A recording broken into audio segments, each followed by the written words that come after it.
right, FTR is, again, they are in tag team purgatory again.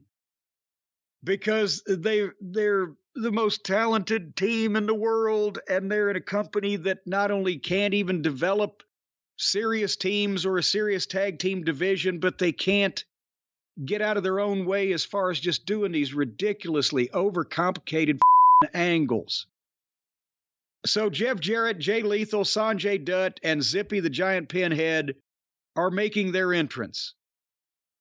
They don't get halfway down the ramp and FTR's out from behind them, push Zippy off the fucking stage through a table, and then get in a big fight with the rest of them. And they fight all around the floor, and we're with chairs and the belts and whipping, and Jay took a great backdrop on the floor. You don't see that often these days.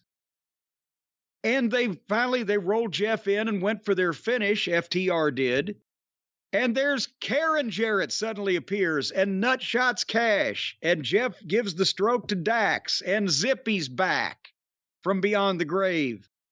And he does a double choke slam. And again, there's nobody trying to help. There's nobody running out there to separate this. We don't even know what this is. Were they coming to the ring to wrestle, Jeff and his group? Or to talk? Was there a match scheduled? FTR just, we got to fight? Constant angles? Constant angles. That's a good way to put it. What? Every segment is just people running out and beating each other up and Karen Angle. And Karen Angle. Oh, come on now. And then they had two guitars that Sonjay, who still, this is supposed to be a serious fight, and he's still jumping around doing comedy. And one guitar has Dax's name, one has Cash's, and then they break both the guitars at the same times over their heads. And the heels celebrate, and their music plays, and they leave. Nobody's called the police. There's no issue here, just another segment, like all of the others. Give me your thoughts. This was an awful segment, so I wouldn't say it's just a segment like all the others.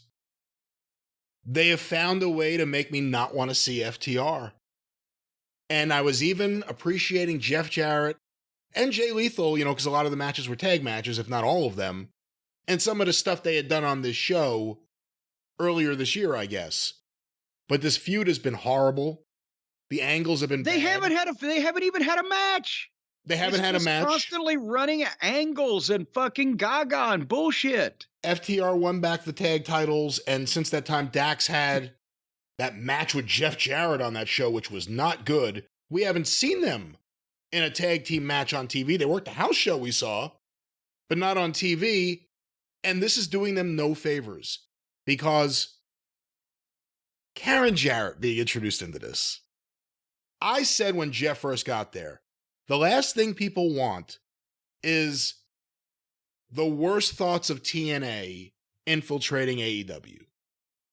And when I say I appreciate what Jeff has done, I think Jeff has done a fairly good job in the ring of not being that. You can't push him too hard, but, and he looks ridiculous dressed like fucking Zorro or whatever the fuck when he's wearing his black hat and everything. But beyond... It's Johnny Trash. Johnny Trash, his dad's old neighbor, I guess. But this feud, and you brought up Sonjay. Sonjay needs to be off that show. For everyone who wants to complain about QT, Sonjay is 1,000,000 times worse. And whatever this all could have been, in terms of seriousness or people caring, it all would have been helped without Sonjay here. Yes. And let me say, and I'm a fan of Karen's. She gets a ton of heat, and she's got great personality That's in what and this out needs? of the ring. That's what this needs? Listen to me for a second. She's got great personality. She gets a ton of heat. She's fucking fabulous. Does not need to be here in this environment right here. And not this way. Because, again, if there was some coherent angle going on with matches and rematches with stipulations progressing fluidly between FTR and Jeff Jarrett and Jay Lethal, They would be good tag team matches. They could have good finishes to come back with a stipulation that made sense. And if you did that for a few months and then at some point, Karen Jarrett made the difference and in some fashion to cost FTR the belts or even to cost them some kind of victory without changing the belts or whatever. And then FTR got one of the girls off of the roster that might fit them, and you had a rivalry where now the girls are in the corner, even build to a 6-person. I can understand that. But it's just, here's more people in this fucking group who we hardly ever see them wrestle to begin with. And now we got Sonjay and this useless fucking giant. And Karen's out now. You forget Lethal's even there. And Jay is hidden in they ought to be concentrating on for the future, because he's the only one that conceivably in 5 years could be a fucking top guy for him, and they're doing nothing to fucking help that along. Everybody else in this group will either be fucking on AARP or goddamn gone. No, this sucks. This sucks so fucking bad, and everyone knows it. And I just want something to be done with FTR that I could enjoy. Give them a team they could work their matches with. They got overworking matches. We don't see them work matches anymore. You always thought, what would they be if they could work their kind of matches and also do really hot angles and good promos? Well, this feud is going the other way. This has been bad, and it also dragged Mark Briscoe down. Now I don't want to see him. Yeah. I know if I do see him, it's going to be in the midst of this shit. They've made me not want to see FTR. They need to get FTR the fuck away from this and find a team or create a team or do something and let FTR work a series of classic matches and find a way to make it so that there's a reason for it to happen. But this is not it.